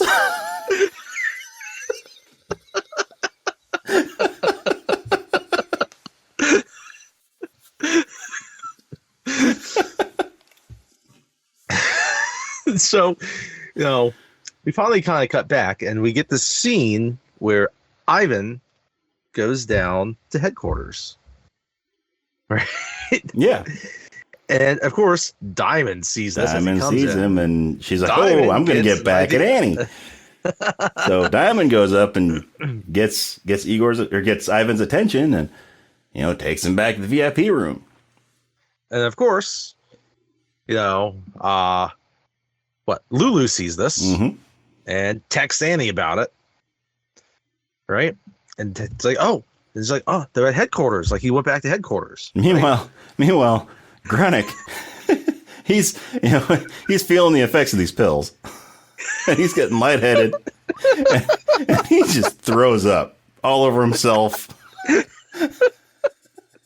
In the car. As this Escalade it's lost a bumper. It's got undercarriage damage. It's got puke all over the interior. So then they all have to get out because it stinks.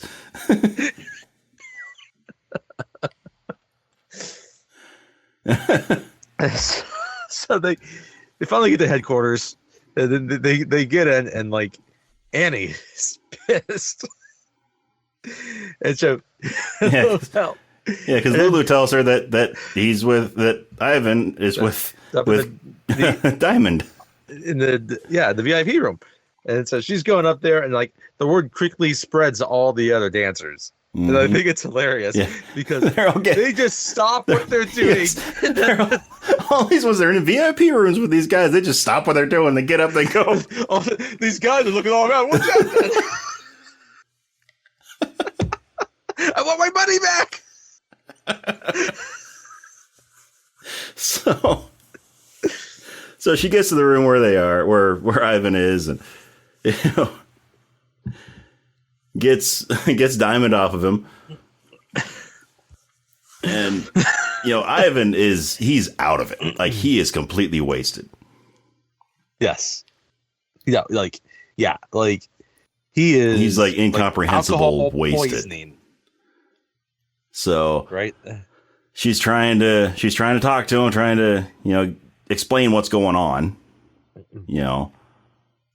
That they're saying that we need to get divorced and all this, and he's just kind of just there. He's just in a daze.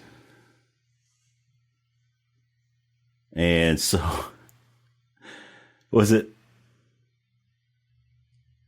so they get him out of there, and they're starting to leave, and Diamond approaches Annie. And Annie just punches her. Yeah. Annie just punches Diamond.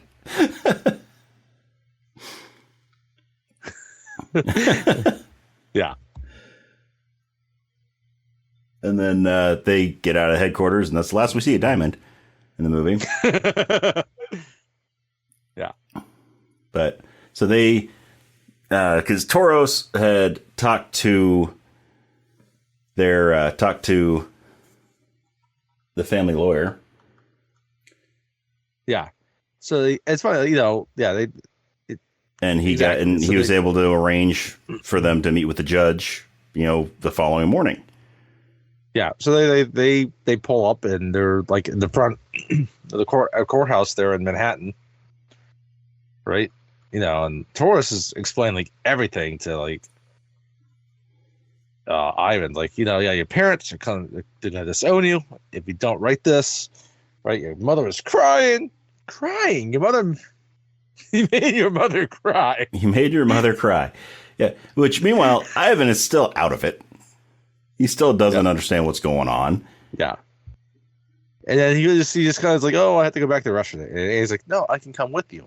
Like, I was like, no, that's not a good idea.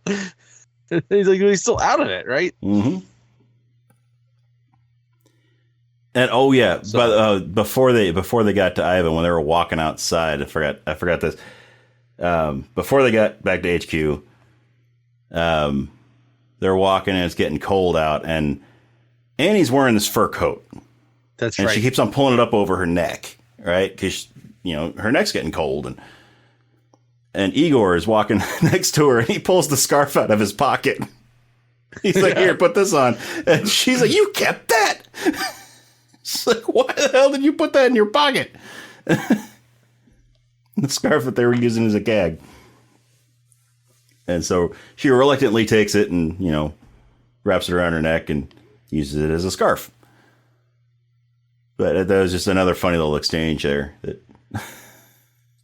But so what finally comes down to is like, it's like, no, what's going to happen is it's going to, if Ivan doesn't agree to get this annulled, his dad's going to cut him off. Yeah.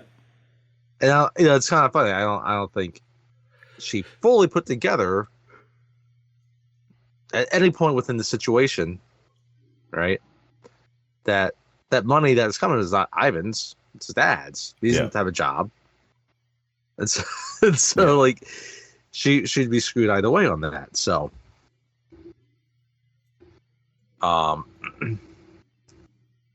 yeah, so he's gonna say yes, and like, and he's like, oh, this isn't fair, and the horse just is like, oh, life isn't fair. He's like, right. And then, oh, there's a little Garnic's like, can we go home now? Yeah. Like, no, we have to stay in Manhattan. Garnic is just. Garnic is almost as drugged as Ivan is right now. Yes. He's almost as out of it as Ivan. But I love how they get to the courthouse, they park in front of it, and obviously an area where they probably shouldn't park. Yeah.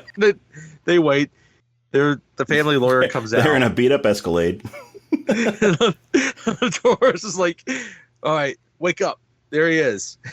He's trying to tell Garnic to wake up. Garnic is still completely like drugged up. So, his head's pounding, and then they make him stay with the car. Yeah, so he's like, right? Garnic, stay with the car. Don't let us get a ticket. Stay awake. Don't let us get a ticket. Their lawyer, his name is I had it here for a second. Sharnov, Michael Sharnov, played by Artyom Chubnikov. All right, so they bring him. They bring them in front of the judge. The judge is like not happy that he has to do this, but he's just doing it as like a favor. Yeah. So the judge asks what went on, and they say that they got married. They went to Vegas and got married, and the judge is like, and then all of a sudden their lawyer's like, what? Yeah, the lawyer's like, you got married in Vegas. We can't do this here. We got to go to Vegas. We don't have jurisdiction. We got to go to Nevada. Interesting note on the judge. So, outside of Mikey Madison, for the most part, they're very unknown cast unless you're from Armenia or have seen other Sean Baker movies. But the actor that plays the judge is Michael Sergio. Mm-hmm. And he is famous because during Game 6 of the 1986 World Series, he parachuted into Shea Stadium wearing a sign that said "Go Mets," in which he was immediately arrested.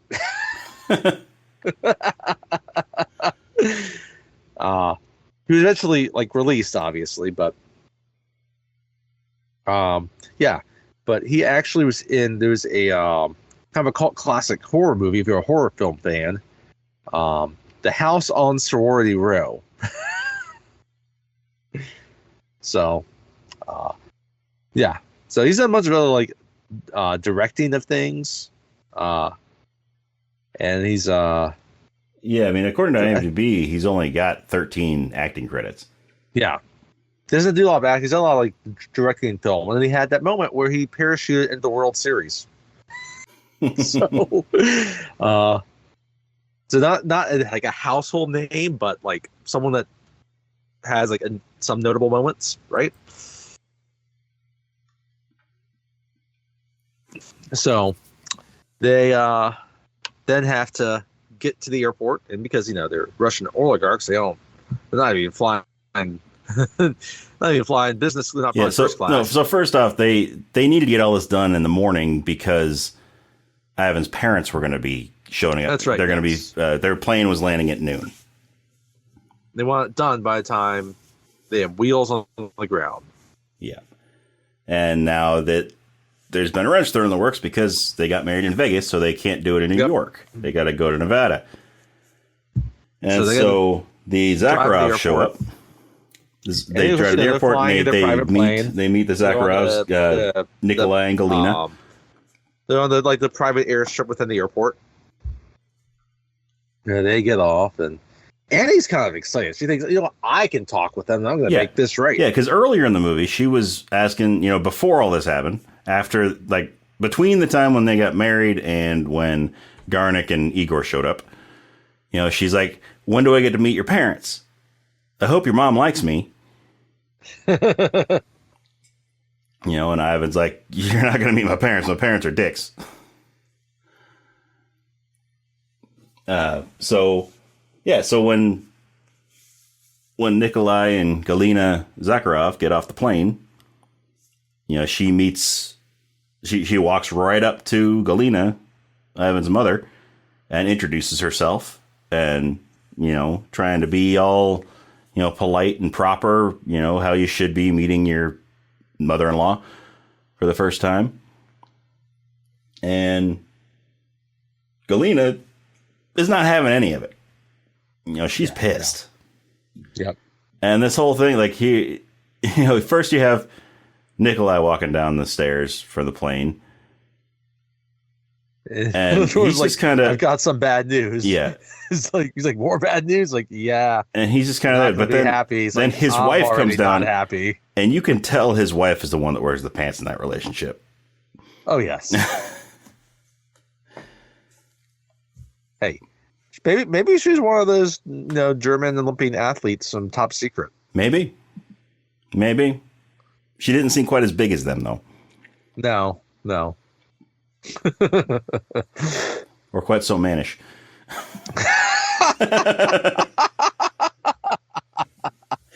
By the way, they're played by Alexei Serebrakov and Daria Ekamasova. And she was born in Moscow. And he was also born in Moscow. So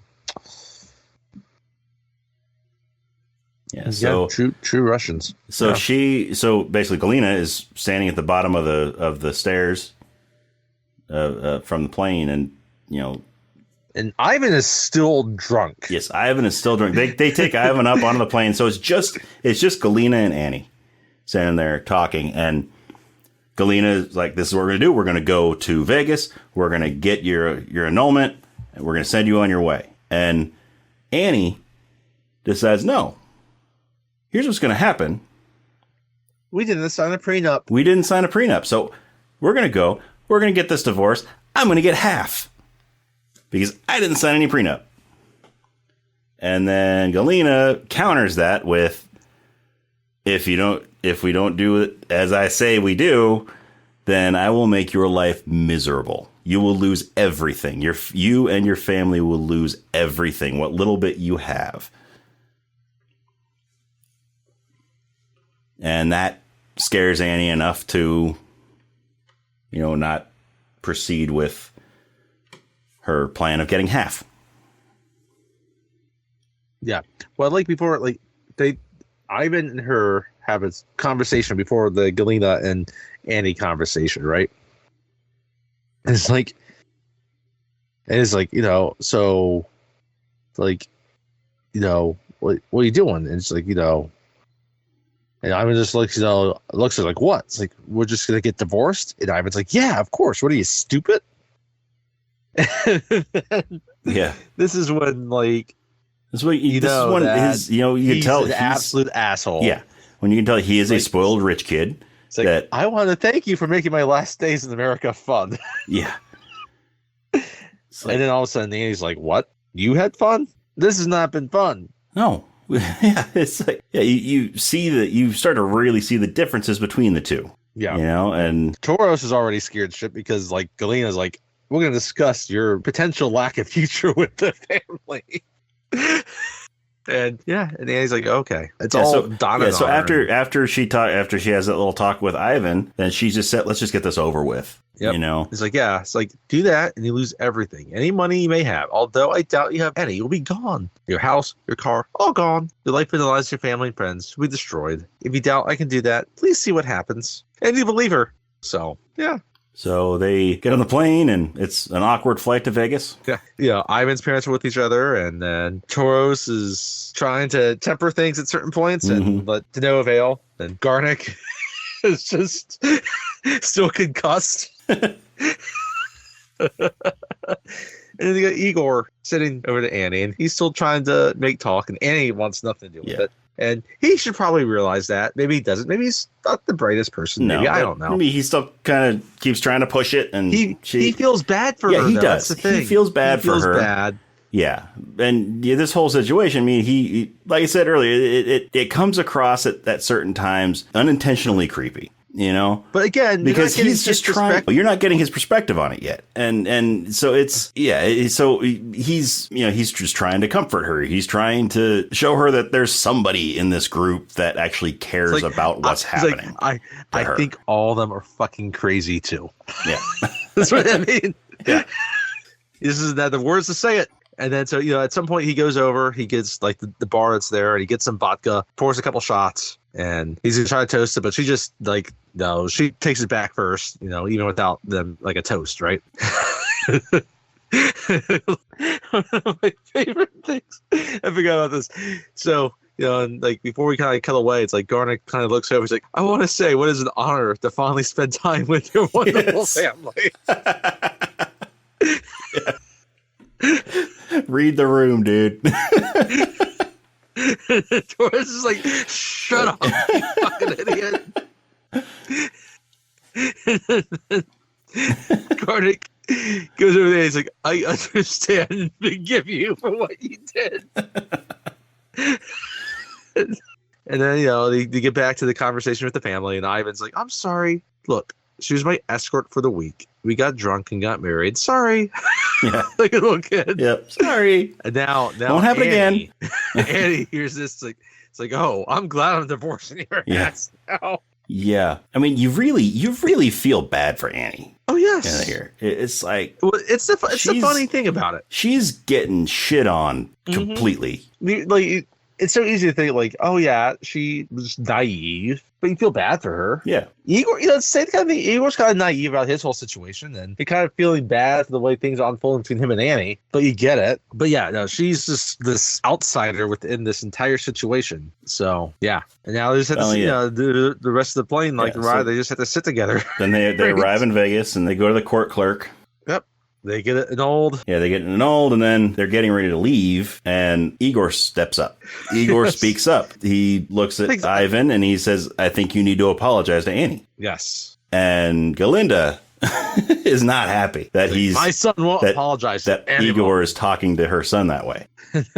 I love how Tor's like, you know what? No, it's okay. He's tired. He's helped us all day. We're up all day. They had to fly out here to Vegas to do this. It's like, he doesn't know what he's talking about. And then Annie's like, your son's a pussy. Yeah. He's like, oh, you're a disgusting hooker. And then I love Annie's lines like, well, your son hates you so much, he married one that pissed you off. Yeah. And then as she storms off, she takes the fur coat off and gives it to Galinda. She's like, I think this is yours. And throws it on the desk in front of her. She should have finally threw back. And the scarf, too. So Toros, earlier in the movie, when he had to explain that the house was not Ivan's, right? Mm-hmm. That it was not even his bedroom.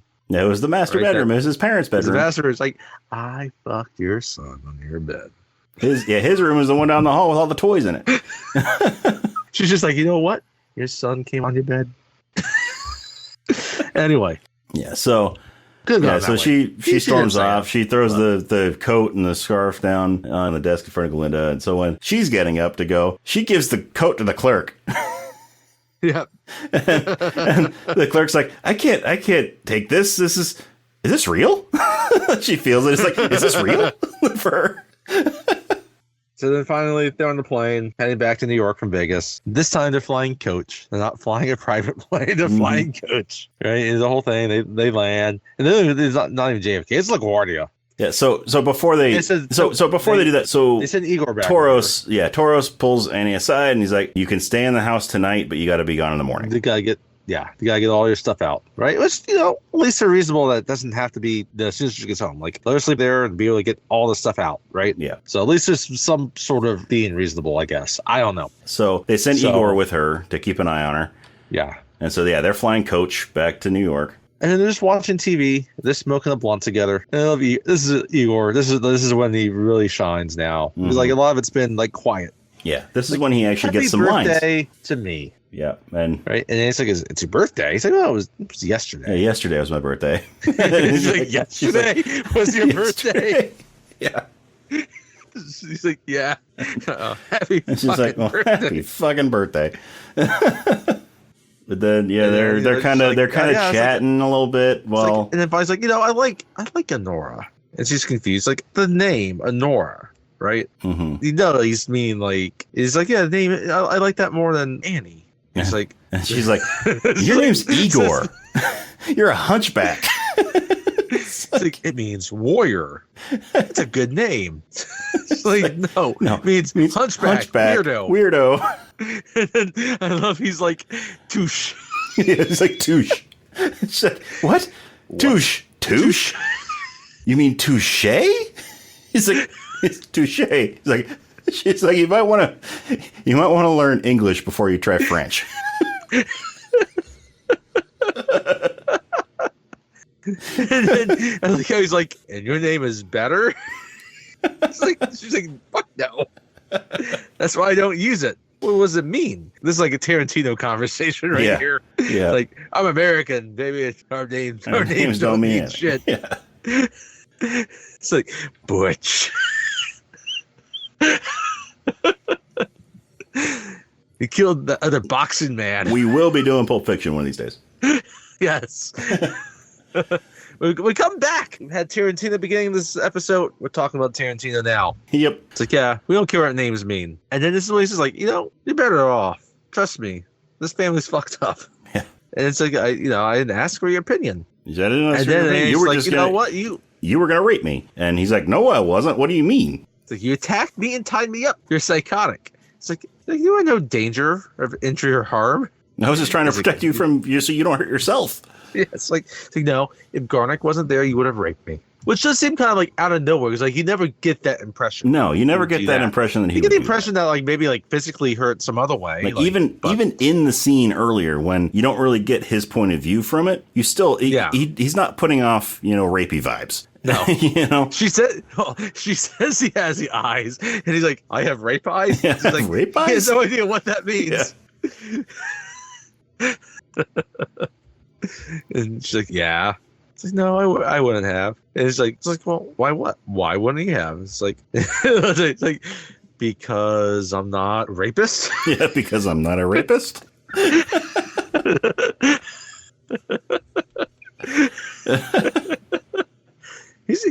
actually has a pretty good command of English, Yeah. Maybe not French because it's touche. Touche.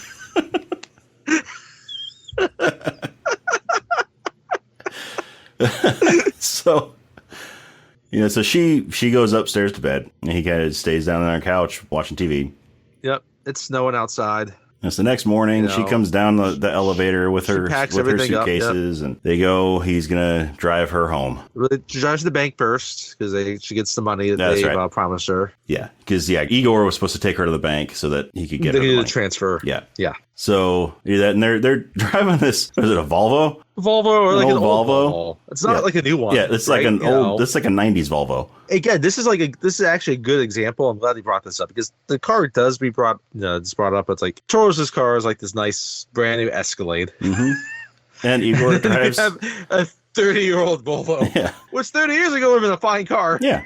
Yeah, so his grandmother's. He's driving her home, and she comments on this shit car there, and he's like, "It's my grandmother's." He lives with his grandmother. So they pull up to the house, and they're sitting in the car, And then he pulls out from his pocket and he opens up his hand. There's the ring. Yeah, he's like, before you go, don't tell here's Toros. this. Yeah, don't tell Toros that I'm giving you this ring. Not like she's going to talk to Toros anyway. And anyway, and she looks at it and she's stunned. And, you know, she's trying to, you know, like you see like this processing in her head. Like this crazy couple, like 48 hours I just had. But then really, it's like everything that she's been through this entire movie just hits her. Yep. It just all hits her all at once. And yeah, this is really the scene where I think this is the scene where she earned the Oscar. Oh yeah, absolutely. I mean, because it's just all just floods. You could see it in her face. It's just it all floods, and everything that she's been through this whole movie. She finally has a moment where she can process things. It's a performance that's like it does have this one scene that's kind of showy, but a lot of it's very interior, which is not something, especially for the lead actor, that you don't see win. And it comes out here. It's a very cathartic end because she looks at it and looks at him, and then she's processing, and then she gets over to his side of the car. Yeah, she goes, and then puts down his seat, so his seat goes all the way back. She sort of climbs over onto his lap and puts his seat like back. And John Candy and Steve Martin and Planes, Trains, and Automobiles playing with the car. Only one wasn't sitting on the other's lap. Hey, but one had their hand between two pillows. True. Those aren't pillows. So go back and listen to our Planes, Trains, and Automobiles episode. So then, Annie reaches down, unzips his pants, and and she has like a skirt on. She pulls it up a little bit, which is and gets access over. And she obviously this is like the most. I mean, this is emotional catharsis. Yes. This is about the only scene in the movie that is emotional catharsis. Yes. So actual connection, like she feels something here and she needs to feel something that's actually real. Yeah, that's actually real. And so she's with him and he's surprised by this entire situation. And so he starts leaning in to kiss her and she starts pushing him away and right. And then she starts to lean down further a little bit within this and he starts leaning up again and he tries to kiss her and then she pushes away from it. And then she just bursts out and crying. He just bursts out crying. Falls on his shoulder and just starts crying on his shoulder. And that's when we go to black. And the movie's over. And as madcap as this movie has been for the last 2 hours, it ends on this note. Yeah, and even like while the credits are starting to roll, there's no music. You just hear her crying behind the credits. Yeah. You just hear her crying into Igor's shoulder. And it's like that for a couple of minutes. Yeah. Yeah, you're just hearing this, her tears, while it's, flipping through the names in the credits, and then finally when the actual credits start rolling, that's when the music starts up. But they're kind of left to you can determine what you think happens between the two of them from there on. Mm-hmm. Igor probably never amounts to anything. He probably dies of a drug overdose eventually. Not Igor. Ivan? Sorry, Ivan. Yeah. Toros, he knows what happens to Toros. I'm sure Toros ends up keeping his job. I hope that Gronick got to see a doctor.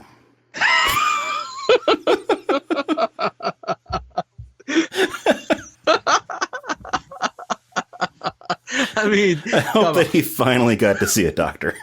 I mean, hey, do you think he has health insurance? Did they give him health insurance? Or does he have to pay out of pocket? I don't know. Or do they pay out of pocket for him? I don't know. We have to research the benefits package that comes with being a heavy, I think. Heavy for a Russian oligarch. Yeah, the Italian mob, they take care of you, your family. Like, you did this would take care of you. I don't know what the Russians are like. Yeah. Like, you're going to throw some vodka on that, you'll be fine. So yeah, no, that's how it ends, and yeah, it's kind of it's fun. I don't think I've ever really expected them to stay together, but that's not the ending where I would have thought it would have ended either. Yeah, same here. Like I said, it's you got elements of Cinderella, Pretty Woman. You got like My Big Fat Greek Wedding because you got the Eastern European like we took approve of this marriage. Yeah, what are you doing? You got the madcap insanity of trying to find someone, like hit the Hangover. Yeah. And then Deuce Bigelow, like he's just trying to help people find connection. Through Anora is trying to connect with people. Igor's trying to connect with people. Koenig is trying to connect with ibuprofen. He's trying to connect with a doctor. Oh, but we forgot to mention, after they were done in court, they came back out to the car, and Granick was passed out, and there was a ticket on the windshield. That's right. At least it wasn't towed. Hey, one more ticket, he probably gets booted because they see like, oh, you were supposed to be towed. We're gonna boot you. Yeah. Because it's smart. Like you leave someone with the car so you don't get the ticket or towed. So then you move up or whatever. But no, he was concussed. But yeah, that's Anora, and I'm glad we discussed it after it won. Yeah, so I don't have anything else to say about it, but. I don't either, but yeah, it's like I said before, I enjoyed it more than I thought it would. It was a better movie than I thought it would be. I mean, I don't know, like I was saying to me, if I had seen the other movies, I don't know how I would place this in my rankings of, whether it should have won over the others or not. But having not seen those yet, I can't say one way or the other. Mm-hmm. But I mean, it definitely has all the elements that the Academy seems to be looking for a Best Picture winner. Especially recently. Yeah. And I mean, the acting in it was phenomenal. I mean, I really do think that Mikey Madison deserved the Oscar that she won. Mm-hmm. Just for like not busting out laughing. Yeah. The entire time. Yeah. I mean, some of these, they kind of keep some of those scenes you have to wonder. Some of those like, scenes you got to wonder how many takes they did. Yeah. Because I mean, some of this, that they were laughing. I mean, because she's supposed to stay frightened and keep this sense that you feel like, yeah, she's frightened about what's happening and having no clue, and she's in the dark, and she pulls it off. But when you have Granick being concussed for half the movie, I mean, I'm sure working with that, it must be hard to keep a straight face. By the way, also shout out to Charles Yang, who was the hotel manager in Vegas. Yes. Yeah. And Brittany Rodriguez is Dawn. She is the manager that we talked about at the headquarters. So shout out to her as well. In terms of a few other minor characters that were in this that, they contributed to the movie in small but key ways. So, but yeah, no, it's not a movie I expected to probably like as much as I might have. And it's definitely made me want to go back and check the Florida Project out in particular, which I think is supposed to be more heavily dramatic than what this is. Willem Dafoe was nominated for Best Supporting Actor in that. So let's kind of put that back on the radar. And yeah, I'll probably check it out soon. I think that was the only one that was nominated for was Willem Dafoe. Kind of part of his resurgence, so to speak. Because he received an Oscar nomination the following year there for playing Vincent van Gogh. I don't think I ever really would have thought that Willem Dafoe would play Vincent van Gogh. Yeah, I never thought that either. But so that's Anora. Yeah. So, if you want to follow us on social media, check us out on Facebook and Instagram and Threads. It's Rob and Tony's Cinematic Adventure. The and is spelled out. It's not an ampersand like it is in the name of the podcast. We're also on X or Twitter. That is R&T Cinematic. And if you want to see some of our reviews on various movies, some we've done on the podcast, some we haven't done, some we will do, some we won't do, and check out our Letterboxd. It is Cine Adventure or Cine Adventure, CINE Adventure. Or you can just, if you want to reach out to us, in another way, you can send us an email at Rob and Tony's Cinematic Adventure at gmail.com. Once again, the and is spelled out, A-N-D. It's not an ampersand like the name of the podcast. But yeah, what did you think of Anora? Did you think that it was worthy of the Oscars that it won? Do you think another movie should have won instead? What are your thoughts on it? Let us know. We want to hear from you. Do you think we should do more movies like this? More of these sort of half drama, half comedy, like screwball comedy kind of movies? A whole lot like that, have we? Just let us know. We want to talk about movies that you want to hear us talk about. And if you enjoy what you're hearing, then go to our social media pages, give us a like and a follow, go to your favorite podcast app, wherever you're listening to us, hit that subscribe button, give us a good rating, a good review. That's how we move up in the search and the recommendations, all that stuff. And, we want to be able to reach as many ears as we can. So help us to find more movie lovers. And so that brings us to our next episode. So we went through some fairly heavy movies the last few episodes. I mean, we had some lighter ones. We did Top Secret. We did Top Secret. We had a little bit breaking the them Oscar up. series. We had the Oscar series, which are a little more serious movies for the most part. We paid homage to Gene Hackman with Crimson Tide, which is a serious movie. So we're going to go back to 1984. Yes, back to 1984. fantastic year for movies. It's not quite that Bowling for Soup song, 1985. Nope, it's a year before that. It's a year earlier than that, 1984. Let's see. Music still was on MTV. Some amazing things that happened in 1984. See, there was a plethora of great movies. We said a plethora of comedies, but Yes. also just movies. Just great movies in 84. Let's see. One of the hosts of this podcast was born in 1984. Yes. The other one was born just prior to 84. So he was doing all sorts of baby things. So, Like, hey, I'm going to shove my fingers in my mouth. Yeah. try not to stick my finger in that outlet. Hey, look at that poop. What do you think of that diaper? Anyway, needless to say, 1984 was a great year for movies and otherwise. Yes. So, I'm sure you're wondering which of these amazing movies from 1984 we're going to be talking about next. Well, we're going to tell you. We are going to be going back to that classic underdog story. You know, we've done some underdog stuff before. We did Rocky a while back. There's Same director. One of the ultimate underdog stories. So we're going. Actually, there's a lot of similarities between this one and Rocky.